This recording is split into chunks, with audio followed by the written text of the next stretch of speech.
Le test que l'on va faire ce matin, c'est un test pour illustrer le déphasage. Le test consiste à prendre une faible quantité de ouate de cellulose dans sa main, à une densité égale à ce qu'elle peut être dans un comble. On prend dans la main la ouate de cellulose et on va appliquer une flamme d'un chalumeau à 2000 degrés directement sur la ouate de cellulose. Donc là on va pouvoir voir déjà que elle s'éteint toute seule, mais ce n'est pas le but du test. Le but du test c'est de montrer que la chaleur ne traversera pas. Avec la flamme directement et la main derrière. Donc la chaleur ne traverse pas, c'est ça le déphasage. Les fibres de la ouate de cellulose empêchent l'air chaud de traverser.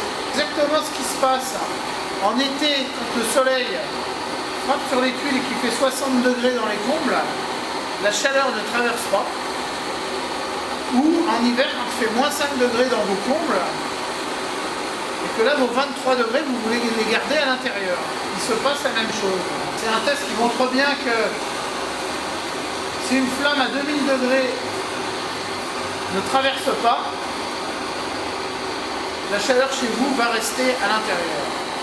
Ça fait à peu près 2-3 minutes, donc on va regarder ce qui s'est passé à l'intérieur. Donc là, on ouvre le paquet de ouate qui a été au contact avec la flamme et on se rend compte que finalement la chaleur n'a traversé que 1 cm. Donc c'est ça le déphasage, c'est ça. C'est la capacité du produit à couper la circulation d'air chaud à l'intérieur.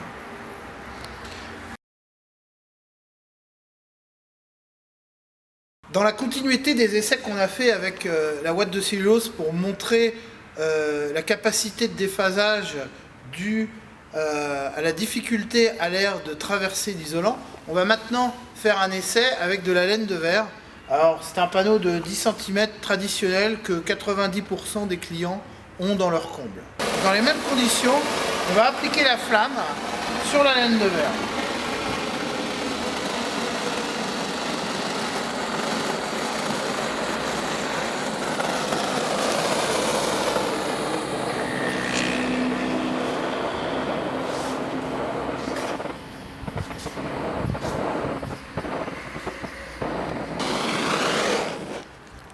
Donc l'expérience qu'on vient faire nous a donc démontré que l'air chaud traverse très rapidement l'isolant en laine de verre, faisant fondre les fibres, et on a traversé une couche d'à peu près 10 cm de laine de verre en 30 secondes. L'air chaud traversant très vite la laine de verre, le déphasage est très court, et donc ça impacte réellement sur la consommation électrique à l'intérieur d'un logement.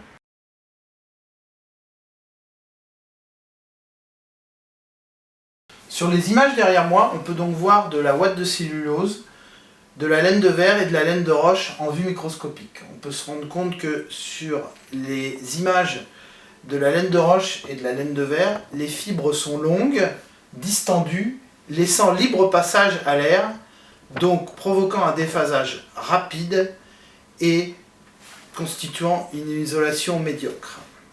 Sur la vue microscopique de la ouate de cellulose, on se rend compte que les fibres sont organisées de manière à constituer des alvéoles emprisonnant l'air.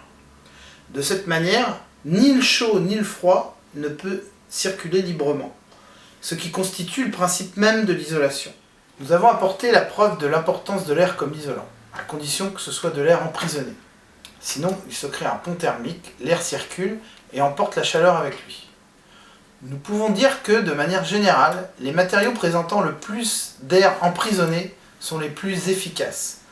L'air est le meilleur isolant à condition de ne pas circuler.